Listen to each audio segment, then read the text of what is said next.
ಎಲ್ಲರಿಗೂ ನಮಸ್ಕಾರ. ಸನಾತನ ಕಥನಕ್ಕೆ ಸ್ವಾಗತ. ನಾನು ಸೌಮ್ಯ ಕೃಷ್ಣ ಹೆಗಡೆ. ಪ್ರೀವಿಯಸ್ ಎಪಿಸೋಡ್ನಲ್ಲಿ ನಾನು ನಿಮಗೆ ಹೇಳಿದ್ದೆ, ಈ ಸತಿ ಮತ್ತೆ ಜೋಹಾರ್ ಪದ್ಧತಿ ಅನ್ನುವಂಥದ್ದು ಸನಾತನ ಸಂಸ್ಕೃತಿ ಅಲ್ಲದೆ ಇದ್ರೂ ಕೂಡ ಹೇಗೆ ಅಡಾಪ್ಟ್ ಆಗಿತ್ತು ಅಂತ. ಹಾಗೆ ಒಂದು ಎಕ್ಸೆಪ್ಷನಲ್ ಕೇಸ್ ಇದೆ ಮಹಾಭಾರತದಲ್ಲಿ, ದೇವಿ ಅಂಬೆಯ ಕಥೆ ಅನ್ನೋದನ್ನ ನಾನು ಯಾವಾಗಾದ್ರೂ ಹೇಳ್ತೀನಿ ಅಂತ ಹೇಳಿದ್ದೆ. ಇವತ್ತಿನ ಎಪಿಸೋಡ್ನಲ್ಲಿ ಅದನ್ನ ಎಕ್ಸ್ಪ್ಲೈನ್ ಮಾಡ್ತೀನಿ. ಜೊತೆಗೆ ಅದು ಲಾಸ್ಟ್ ಎಪಿಸೋಡ್ಗೆ ರಿಲೆವೆಂಟ್ ಅನ್ನೋದ್ರ ಜೊತೆಗೆ, ಇಫ್ ಯು ರಿಮೆಂಬರ್, ನಾನು ಈ ಮಹಾಭಾರತದಲ್ಲಿ ಬರುವಂತಹ ಕ್ಯಾರೆಕ್ಟರ್ ಏನಿರುತ್ತೆ ಅದನ್ನ ನನ್ನ ಅಂಡರ್ಸ್ಟ್ಯಾಂಡಿಂಗ್ ಲೆವೆಲ್, ಅಂದ್ರೆ ಈ ಒಂದು ಹಂತದಲ್ಲಿ, at this pace in my life ನಾನು ಯಾವ ರೀತಿ ನೋಡ್ತೀನಿ, ಏನೇನು ಪಾಠ ಕಲ್ತಿದ್ದೀನಿ, ಇದನ್ನ ಎಕ್ಸ್ಪ್ಲೇನ್ ಮಾಡ್ತೀನಿ. ಅದಕ್ಕೆ ಒಂದು ಸಪರೇಟ್ ಪ್ಲೇ ಲಿಸ್ಟ್ ನ ಕ್ರಿಯೇಟ್ ಮಾಡ್ತೀನಿ ಅಂತ ಹೇಳಿದೆ. ಈಗಾಗಲೇ ಕರ್ಣನ ಕುರಿತಾಗಿರುವಂತಹ ಒಂದು ಕ್ಯಾರೆಕ್ಟರ್ ಅನಾಲಿಸಿಸ್ ಅನ್ನ ಮಾಡಿದ್ದೆ. ಅಂದ್ರೆ ವ್ಯಕ್ತಿತ್ವದಿಂದ ನಮಗೆ ಪಾಠ ಕಲಿಯುವಂಥದ್ದು ಬಹಳಷ್ಟಿರುತ್ತೆ.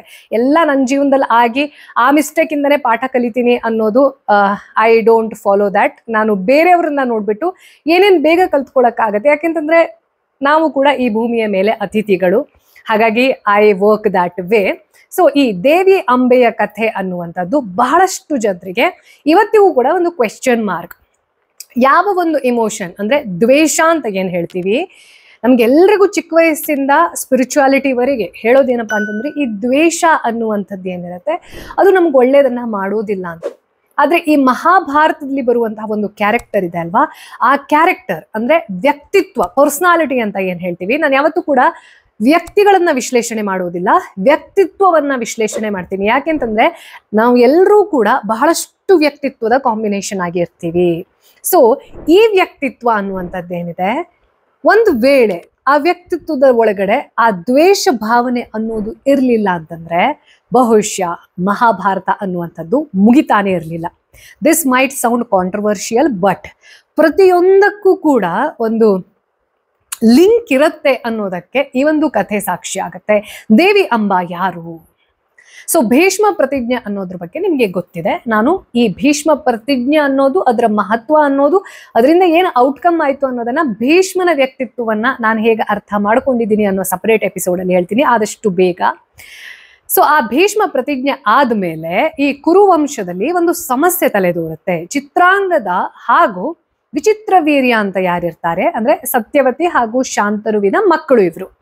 ಈ ಚಿತ್ರಾಂಗದ ಒಬ್ಬ ಗಂಧರ್ವನ ಶಾಪದಿಂದ ಅಕಾಲಿಕ ಮರಣಕ್ಕೆ ಒಳಗಾದ್ಮೇಲೆ ಈ ವಿಚಿತ್ರ ವೀರ್ಯನಿಗೆ, ಅಂದ್ರೆ ಒಬ್ಬ ರಾಜನಾಗಿ ಏನೇನ್ ಘನತೆ ಇರಬೇಕು, ಏನೇನು ಗೌರವ ಇರಬೇಕು, ಯಾವ ಸೀರಿಯಸ್ನೆಸ್ ಇರಬೇಕು, ಅದೆಲ್ಲವನ್ನ ಬಿಟ್ಟು ಒಂದ್ ರೀತಿಯಲ್ಲಿ ಶೋಕಿ ಜೀವನದ ಕಡೆ ಇರುವಂತಹ ವ್ಯಕ್ತಿತ್ವವನ್ನ ಹೊಂದಿರುವಂತಹ ರಾಜ ಆಗಿರ್ತಾನೆ.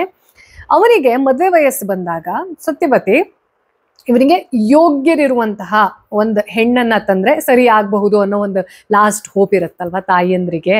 ಮದುವೆ ಮಾಡಿದ್ರೆ ಸರಿ ಆಗ್ತಾನೆ, ಸೊಸೆ ಬಂದ್ಮೇಲೆ ಸರಿ ಮಾಡ್ತಾಳೆ, ನನ್ನ ಹತ್ರ ಸರಿ ಆಗ್ದೋರನ್ನ ಸೊಸೆ ಬಂದು ಸರಿ ಮಾಡ್ತಾಳೆ ಅನ್ನೋ ಭ್ರಮೆ ಕೆಲವೊಂದಷ್ಟು ತಾಯಿಯಂದ್ರಿಗೆ ಇರುತ್ತೆ. ಬಟ್ ಎನಿವೆ, ಅಂಥದ್ದೇ ಒಂದು ಕೊನೆ ಆಸೆಯಲ್ಲಿ ಭೀಷ್ಮನ ಹತ್ರ ಹೇಳ್ತಾಳೆ ಸತ್ಯವತಿ, ಒಂದು ಯೋಗ್ಯ ವಧುವನ್ನ ತಂದ್ರೆ ಕುರುವಂಶ ಅನ್ನೋದು, ಅದರ ಗದ್ದುಗೆ ಅನ್ನೋದು ಎಲ್ಲ ಸರಿ ಆಗಬಹುದು ಅಂತ ಹೇಳಿದಾಗ, ಅದೇ ಸಂದರ್ಭದಲ್ಲಿ ಕಾಶಿಯ ಮಹಾರಾಜ ತನ್ನ ಕನ್ಯೆಯರ ಸಲುವಾಗಿ ಸ್ವಯಂವರವನ್ನ ಏರ್ಪಾಡು ಮಾಡ್ತಿರ್ತಾನೆ.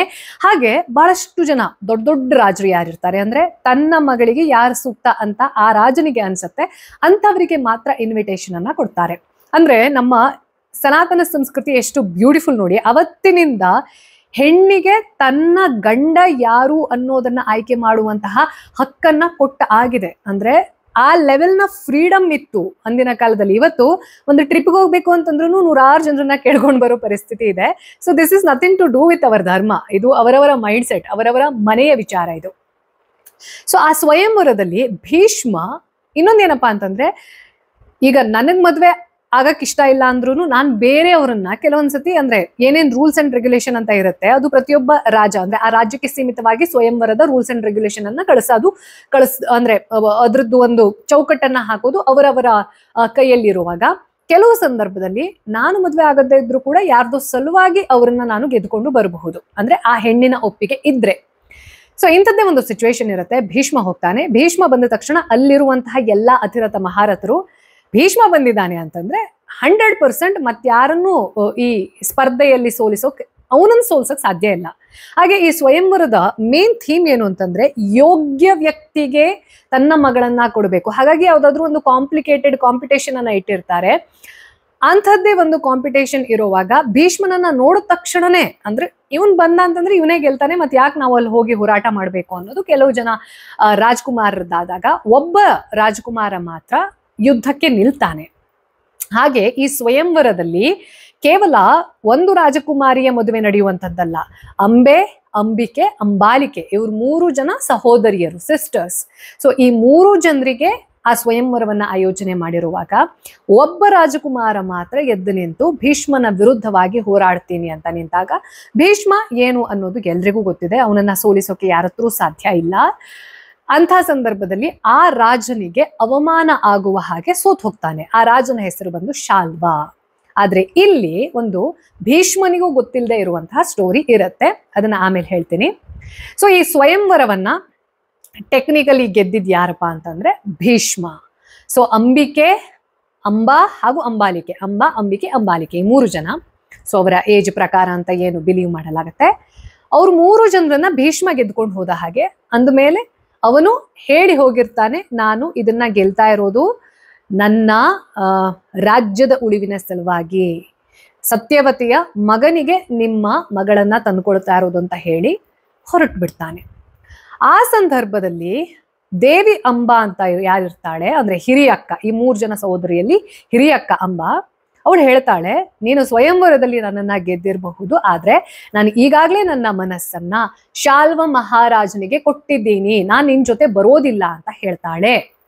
ಒಂದನ್ನ ಅರ್ಥ ಮಾಡ್ಕೊಳ್ಬೇಕು, ಸ್ವಯಂವರವನ್ನ ಯಾರಿಗೆ ಏರ್ಪಾಟು ಮಾಡ್ತಾ ಇದ್ರು ಅಂತಂದ್ರೆ, ಈ ಲವ್ ಮ್ಯಾರೇಜ್, ಅರೇಂಜ್ ಮ್ಯಾರೇಜ್ ಅನ್ನೋ ಲೂಸ್ ಟ್ರಾನ್ಸ್ಲೇಷನ್ ಅಲ್ಲಿ ಹೇಳ್ತಾ ಇರೋದು. ನೀವು ಆಲ್ರೆಡಿ ಯಾರನ್ನಾರು ಚೂಸ್ ಮಾಡಿದಿರಾ ಲೈಫಲ್ಲಿ ಅಂತಂದ್ರೆ ಸ್ವಯಂವರ ಮಾಡೋ ಉದ್ದೇಶ ಏನೂ ಇಲ್ಲ, ದರ್ ಇಸ್ ನೋ ಮೀನಿಂಗ್. ಆದ್ರೆ ಈಕೆ ಅದನ್ನ ಮುಚ್ಚಿಡ್ತಾಳೆ, ಅಂದ್ರೆ ತನ್ನ ತಂದೆ ಎದುರುಗಡೆ ಹೇಳ್ಕೊಳಕ್ಕಾಗಲ್ಲ, ಅಥವಾ ತಾನೊಬ್ಳು ಲವ್ ಮ್ಯಾರೇಜ್ ಮಾಡ್ಕೊಳ್ತಾ ಇದ್ದೀನಿ ಅಂತಂದ್ರೆ ತನ್ನ ಇಬ್ಬರು ತಂಗೀರ್ ಏನ್ ಹೇಳ್ತಾರೇನೋ ಅನ್ನೋ ಕಾರಣಕ್ಕೋಸ್ಕರ ಆ ಮಾತನ್ನ ಓಪನ್ ಆಗಿ ಒಪ್ಕೊಂಡೇ ಇರೋದಿಲ್ಲ ಅಂಬಾ, ದೇವಿ ಅಂಬಾ.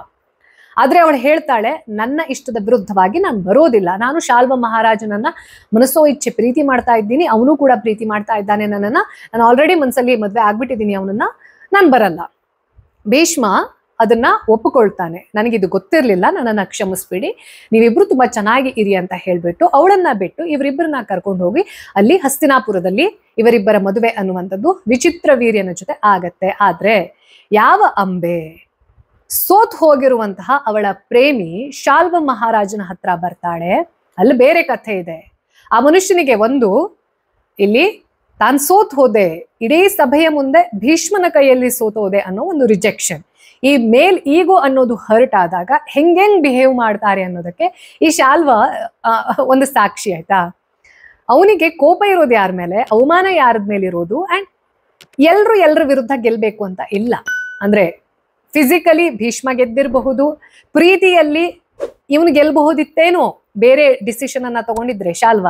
ಆದ್ರೆ ತನ್ನ ಅವಮಾನ, ತನ್ನ ಈಗೋ ಹರ್ಟ್ ಆಯ್ತು ಅನ್ನೋ ಕಾರಣಕ್ಕೋಸ್ಕರ ತಾನು ಪ್ರೀತಿ ಮಾಡಿರುವಂತಹ ರಾಜಕುಮಾರಿಯನ್ನ ರಿಜೆಕ್ಟ್ ಮಾಡ್ತಾನೆ. ಯಾವ ಕಾರಣವನ್ನ ಕೊಟ್ಟು ಅಂತಂದ್ರೆ, ನಿನ್ನನ್ನ ಭೀಷ್ಮ ಗೆದ್ದಿದ್ದಾನೆ ಆ ಸ್ಪರ್ಧೆಯಲ್ಲಿ, ಸ್ವಯಂವರದ ಸ್ಪರ್ಧೆಯಲ್ಲಿ, ಹಾಗಾಗಿ ನಾನು ಬೇರೆಯವರ ಗೆಲುವಿನ ವಸ್ತುವನ್ನ ಮುಟ್ಟೋದಿಲ್ಲ ಅಂತ ರಿಜೆಕ್ಟ್ ಮಾಡ್ತಾನೆ. ಅಂದ್ರೆ ಅವಳ ಮನಸ್ಸು, ತನ್ನ ಪ್ರೇಮಿ ಅವಳು ಅನ್ನೋದನ್ನ ಬಿಟ್ಟು ತನ್ನ ಮೇಲ್ ಈಗೋಗೆ ಎಷ್ಟು ಬೂಸ್ಟ್ ಮಾಡ್ಕೊಳ್ತಾನೆ ಈ ಶಾಲ್ವ ಅಂತಂದ್ರೆ ಅವಳನ್ನ ರಿಜೆಕ್ಟ್ ಮಾಡ್ತಾನೆ.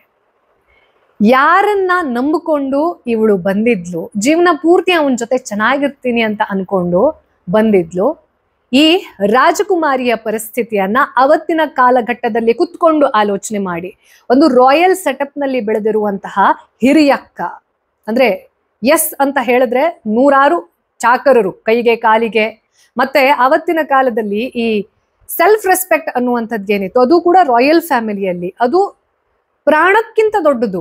ಈ ಸತಿ ಪದ್ಧತಿ ಜೋಹರ್ ಅನ್ನೋದನ್ನ ನಾನು ಎಕ್ಸ್ಪ್ಲೇನ್ ಮಾಡುವಾಗ್ಲೂ ಹೇಳಿದ್ದೆ, ಈ ಆತ್ಮ ಗೌರವ ಅನ್ನುವಂಥದ್ದು ಪ್ರಾಣಕ್ಕಿಂತಲೂ ಮಿಗಿಲಾದ್ದು. ಅಂಥ ಸಂದರ್ಭದಲ್ಲಿ ತನ್ನ ಪ್ರೀತಿ ಮಾಡಿರುವಂತಹ ವ್ಯಕ್ತಿ ತನ್ನನ್ನ ವಸ್ತು ಅಂತ ಹೇಳಿ ಬೇರೆಯವ್ರು ಗೆದ್ದಿರೋ ವಸ್ತು ನನಗೆ ಬೇಡ ಅಂತ ರಿಜೆಕ್ಟ್ ಮಾಡಿದಾಗ ಈ ರಾಜಕುಮಾರಿಯ ಮನಸ್ಥಿತಿ ಏನಾಗಿರಬಹುದು ಅನ್ನೋದನ್ನ ಆಲೋಚನೆ ಮಾಡಿ.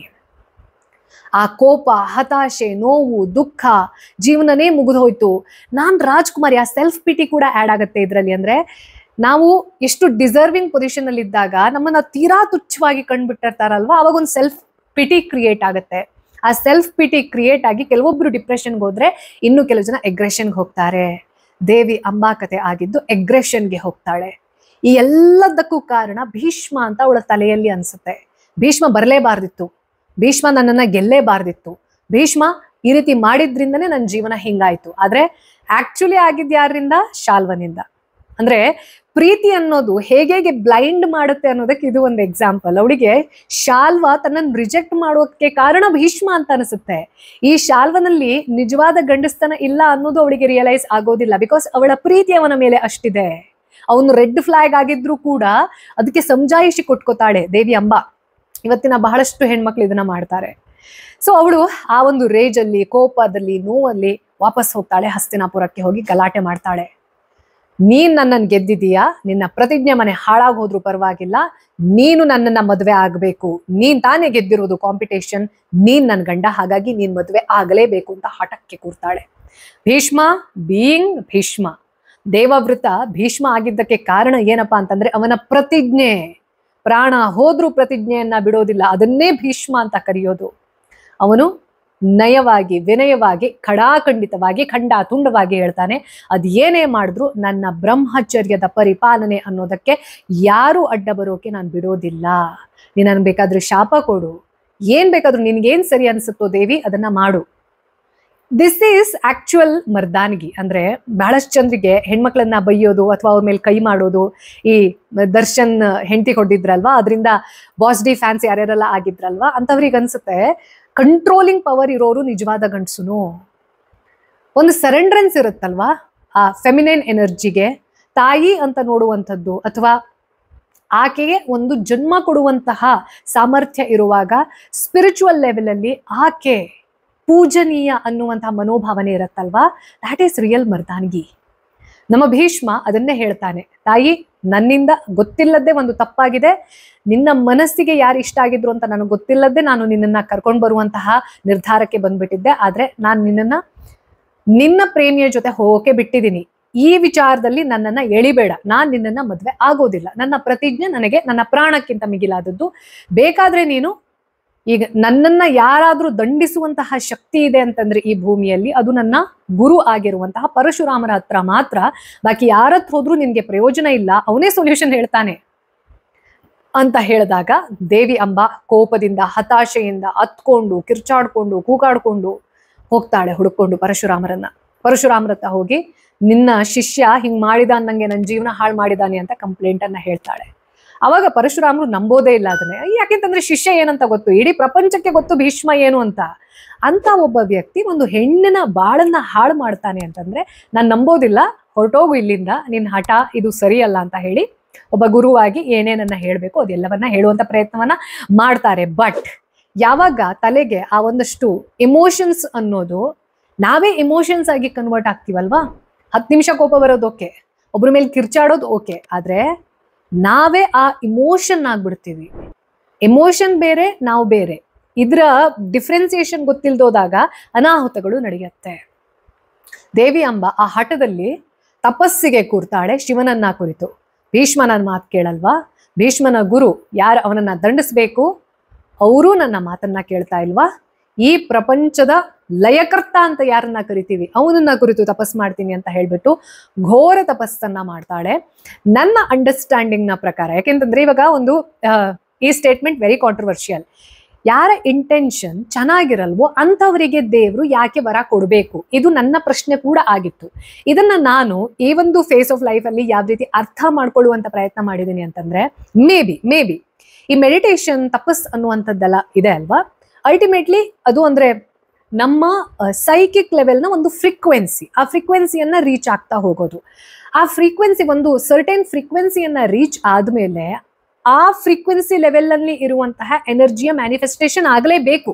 ಅಂದ್ರೆ ಈಗ ಒಬ್ರು ಶಿವನನ್ನ ಕುರಿತು ತಪಸ್ ಮಾಡ್ತಾ ಇದ್ದಾರೆ ಅಂತಂದ್ರೆ ಒಂದು ಫ್ರೀಕ್ವೆನ್ಸಿ, ಲೆಟ್ಸ್ ಸೇ ರ್ಯಾಂಡಮ್, ನಾನು ಸುಮ್ಮನೆ ಇದರಿಂದ ಅಂದ್ರೆ ರ್ಯಾಂಡಮ್ ನಂಬರ್ ಅನ್ನ ಹೇಳ್ತಾ ಇರೋದು, ಲೆಟ್ಸ್ ಸೇ ಒಂದು 10,000 GHz ಫ್ರೀಕ್ವೆನ್ಸಿ ಇದೆ. ಆ ಫ್ರೀಕ್ವೆನ್ಸಿಯಲ್ಲಿ ಶಿವ ಅಂದ್ರೆ ಅವನ ಅನ್ಮ್ಯಾನಿಫೆಸ್ಟೆಡ್ ಫಾರ್ಮ್ ಅಂತ ಏನ್ ಹೇಳ್ತೀವಿ, ಅದು ಪ್ರಕಟ ಆಗಲೇಬೇಕು. ಬಿಕಾಸ್ ಈ ಫ್ರೀಕ್ವೆನ್ಸಿ ಮ್ಯಾಚ್ ಆದಾಗ ಇದೆರಡರ ಸೂಪರ್ ಇಂಪೋಸಿಷನ್ ಅನ್ನೋದು ಆಗಲೇಬೇಕು. ಆ ಕಾರಣದಿಂದ ನಾವು ಯಾರನ್ನ ಮ್ಯಾನಿಫೆಸ್ಟೆಡ್ ಫಾರ್ಮ್ ಅಂತ ಕರಿತೀವಿ, ಶಿವ ಅಂತ ಕರಿತೀವಿ, ಅವನಿಗೊಂದು ರೂಪ ಕೊಡ್ತೀವಿ, ಆ ವ್ಯಕ್ತಿ ಪ್ರಕಟಗೊಳ್ಳಲೇಬೇಕು.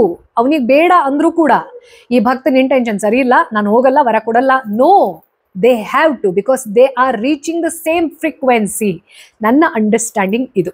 ಅಂದ್ರೆ ತಪಸ್ಸು ಅಂತಂದ್ರೆ ದೇವ್ರ ಪ್ರಕಟ ಆಗೋದು ಅಂತಂದ್ರೆ, ಅಥವಾ ವರ ಕೊಡ್ಲೇಬೇಕಾಗಿರುವಂತಹ ದರ್ದಿ ಏನಿರುತ್ತೆ ದೇವರಿಗೆ ಅಂತ ಅನ್ಸುತ್ತಲ್ವಾ. ಈ ಭಸ್ಮಾಸುರನ್ ಕತೆ, ರಾವಣನ್ ಕತೆ ಎಲ್ಲ ಕೇಳಿದಾಗಲ್ಲ, ಇವ್ರಿಗೆ ಯಾಕೆ ಗುರು ಕೊಟ್ಟ, ಇವ್ರ ಇಂಟೆನ್ಷನ್ ಕೆಟ್ಟದ್ದು ಅಂತ ಶಿವಂಗ್ ಗೊತ್ತಿರ್ಲಿಲ್ವಾ ಹಂಗಾದ್ರೆ ಅಂತ ಅನಿಸುತ್ತೆ. But it's all the frequency. ಹಾಗಾಗಿ ಆ ಫ್ರೀಕ್ವೆನ್ಸಿಯನ್ನ ರೀಚ್ ಆದಾಗ ಶಿವ ಪ್ರಕಟ ಆಗ್ತಾನೆ. ಶಿವ ಕೂಡ ಹೇಳ್ತಾನೆ, ನಿನ್ನ ಇಮೋಷನ್ ಅನ್ನುವಂಥದ್ದೇ ನೀನಾಗಿದೆಯಾ, ಈ ದ್ವೇಷದ ಮನೋಭಾವನೆ ಅನ್ನೋದು ಸರಿಯಲ್ಲ, ಇಂಥ ಹಠ ಅಲ್ಲ, ಸರಿಯಲ್ಲ. ಆ ವ್ಯಕ್ತಿ ಅವನ ಏನ್ ಪ್ರತಿಜ್ಞೆ ಇದೆ, ಅವನ ಧರ್ಮ ಅದು, ಅದನ್ನ ನೀನು ಹಾಳು ಮಾಡ್ಬೇಕು ಅನ್ನೋ ಕಾರಣಕ್ಕೋಸ್ಕರ ನಿನಗೇನ್ ಭೀಷ್ಮ, ನೀನು ಅವನನ್ನ ಮೋಹಿಸಿ ಪ್ರೀತಿಸಿ ಮದುವೆ ಆಗ್ತಾ ಇರೋದೋ ಇಲ್ಲ, ಸೇಡು, ನನ್ನ ಜೀವನ ಹಾಳು ಮಾಡಿದಾನೆ, ಅದಕ್ಕೋಸ್ಕರ ನಾನು ಅವನ ಪ್ರತಿಜ್ಞೆಯನ್ನ ಹಾಳು ಮಾಡಿ ಅವನ ಜೀವನನೂ ಹಾಳು ಮಾಡ್ತೀನಿ ಅನ್ನೋದು ಇಂಟೆನ್ಷನ್ ಅಂತ ಹೇಳಿದ್ರು ಕೂಡ ದೇವಿ ಅಂಬ ಅವಳು ಇಮೋಷನ್ ಆಗಿ ಕನ್ವರ್ಟ್ ಆಗಿದ್ದಾಳೆ. ಆ ರೇಜ್ನ ಮ್ಯಾನಿಫೆಸ್ಟೇಷನ್ ಅವಳು. ಈಗ ಅವಳು ಹಠ ಹಿಡ್ತಾಳೆ, ನಾನು ತಪಸ್ ಮಾಡಿರೋದೇ ಅವನ ಮರಣ ನೋಡ್ಬೇಕು, ಅವನ ಸಾವು ನನ್ನ ಕೈಯಲ್ಲಿ ಆಗಬೇಕು, ಅದೇ ನನ್ನ ಜೀವನದ ಗುರಿ, ಅದೇ ನನ್ನ ಧರ್ಮ, ಅದಕ್ಕೆ ನೀನು ಹೆಲ್ಪ್ ಮಾಡಬೇಕು, ನಾನು ಪ್ರಾರ್ಥನೆ ಮಾಡ್ಕೊಳ್ತೀನಿ ಅಂತ ಹೇಳಿದಾಗ ಶಿವ ಒಂದು ಮಾತನ್ನ ಹೇಳ್ತಾನೆ, ನಿನ್ನ ಉದ್ದೇಶ ಸರಿ ಇಲ್ಲ, ಆದ್ರೆ ಒಂದು ಸಮಯ ಬರುತ್ತೆ ಯಾವಾಗ ನಿನ್ನ ಉದ್ದೇಶ ಅನ್ನುವಂಥದ್ದು ಧರ್ಮದ ದಾರಿಯನ್ನ ಹಿಡಿಯತ್ತೆ, ಆವಾಗ ಭೀಷ್ಮನ ಮರಣಕ್ಕೆ ನೀನು ಕಾರಣೀಕರ್ತ ಆಗ್ತೀಯ. ಇನ್ನೊಂದನ್ನ ಅರ್ಥ ಮಾಡ್ಕೊಳ್ಬೇಕು, ಭೀಷ್ಮನಿಗೆ ಇಚ್ಛಾಮರಣ ಅನ್ನುವಂಥದ್ದು ಅವನ ತಂದೆ ಕೊಟ್ಟಿರುವಂತಹ ವರ ಆಗಿರುತ್ತೆ. ಅಂದ್ರೆ ಅವನಿಗಿಷ್ಟ ಬಂದಾಗ ಭೀಷ್ಮ ಸಾಯಬಹುದು. ಹಂಗಿರುವಾಗ ಇವಳು ಹೆಂಗ್ ಸಾಯಿಸಕ್ ಸಾಧ್ಯ ಟೆಕ್ನಿಕಲಿ? ಅಂದ್ರೆ ಶಿವನ ಕೈಯಲ್ಲೂ ಕೂಡ ಆಯ್ತಪ್ಪ ನೆಕ್ಸ್ಟ್ ಜನ್ಮ ಬಂದು ಇನ್ನು 10 ಜನ್ಮ ಆದ್ಮೇಲೆ ಭೀಷ್ಮನನ್ನ ಸಾಯಿಸ್ಬಿಡು ನೀನು. ನೋ, ಭೀಷ್ಮನ ಕೈಯಲ್ಲೂ ಕೂಡ ಒಂದು ಫ್ರೀಕ್ವೆನ್ಸಿ ಇದೆ, ಅವನ ತಂದೆ ಕೊಟ್ಟಿರುವಂಥದ್ದು ಅದು. ಸೊ ಶಿವ ಏನ್ ಹೇಳ್ದ, ಯಾವಾಗ ನಿನ್ನ ಉದ್ದೇಶ ಅನ್ನುವಂಥದ್ದು ಧರ್ಮದ ದಾರಿಯನ್ನ ಹಿಡಿಯತ್ತೆ, ಆವಾಗ ನೀನು ಭೀಷ್ಮನ ಸಾವಿಗೆ ಕಾರಣೀಕರ್ತ ಆಗ್ತೀಯ. ಅದನ್ನ ಕೇಳಿಸ್ಕೊಂಡಾದ್ಮೇಲೆ ಈ ಅಂಬಾ ಹೇಳ್ತಾಳೆ, ಅದು ಈ ಜನ್ಮದಲ್ಲಿ ಸಾಧ್ಯ ಇಲ್ಲ ಅಂತಂದ್ರೆ ನನಗೆ ಈ ಜನ್ಮವೇ ಬೇಡ. ಅಂದ್ರೆ ಅವಳ ಜೀವನದ ಓನ್ಲಿ ಗೋಲ್ ಅಂತಂದ್ರೆ ಭೀಷ್ಮನ ಸಾವನ್ನ ನೋಡೋದು. ಅದು ಈ ಜನ್ಮದಲ್ಲಿ ಆಗಲ್ಲ ಅಂತಂದ್ಮೇಲೆ ನಂಗೆ ಈ ಜನ್ಮನೇ ಬೇಡ ಅಂತ ಹೇಳ್ಬಿಟ್ಟು ಅವಳು ಅಗ್ನಿ ಪ್ರವೇಶವನ್ನ ಮಾಡ್ತಾಳೆ, ಮತ್ತೆ ಅವತಾರವನ್ನ ತಳೆದು ಬರ್ತಾಳೆ. ರೀಬೋರ್ನ್ ಅಂತ ಹೇಳ್ತೀವಲ್ವಾ, ಯಾರ ಮೂಲಕ ಅಂತಂದ್ರೆ ಶಿಖಂಡಿಯ ಮೂಲಕ. ಈ ಶಿಖಂಡಿ ಯಾರು, ಆ ಶಿಖಂಡಿ ರಿಲೇಟೆಡ್ ಆಗಿ ಏನೇನ್ ಕಾಂಟ್ರವರ್ಸಿ ಇದೆ, ಕೆಲವು ಜನ ಅದನ್ನ ಟ್ರಾನ್ಸ್ಜೆಂಡರ್ ಅಂತ ಕರೀತಾರೆ, ಅಂದ್ರೆ ಅವತ್ತಿನ ಕಾಲದಲ್ಲೇ ನಮ್ಮ ಉಲ್ಲೇಖ ಇತ್ತು ಅಂತ ಹೇಳ್ತಾರೆ. ಕೆಲವು ಜನ ಒಂದಿನದ ಮಟ್ಟಿಗೆ ಮಾತ್ರ ಅವಳು ಜೆಂಡರ್ ಚೇಂಜ್ ಮಾಡಿದ್ಲು ಅಂತ ಹೇಳ್ತಾರೆ. ಇದ್ರದ್ದು ಏನೇನ್ ನರೇಷನ್ ಇದೆ ಇನ್ನೊಂದು ಸಪರೇಟ್ ಎಪಿಸೋಡ್ ನಲ್ಲಿ ಹೇಳ್ತೀನಿ. ಆದ್ರೆ ಈ ದೇವಿ ಅಂಬಾ ಅನ್ನುವಂಥ ಕ್ಯಾರೆಕ್ಟರ್ ಏನಿದೆ ಅಲ್ವಾ, ಆತ್ಮಗೌರವ ಅಂತಂದ್ರೆ ಯಾವ ಮಟ್ಟದವರೆಗೆ ಹೋಗುತ್ತೆ ಅನ್ನೋದಕ್ಕೆ ಒಂದು ಉದಾಹರಣೆ. ಜೊತೆಗೆ ನೋಡಿ, ಶಿವ ಆ ವರ ಕೊಟ್ಟಿರ್ಲಿಲ್ಲ ಅಂತಂದ್ರೆ ಕುರುಕ್ಷೇತ್ರ ಯುದ್ಧದಲ್ಲಿ ಭೀಷ್ಮನನ್ನ ಕೊಲ್ಲೋಕೆ ಯಾರತ್ರಾರು ಸಾಧ್ಯ ಇತ್ತ?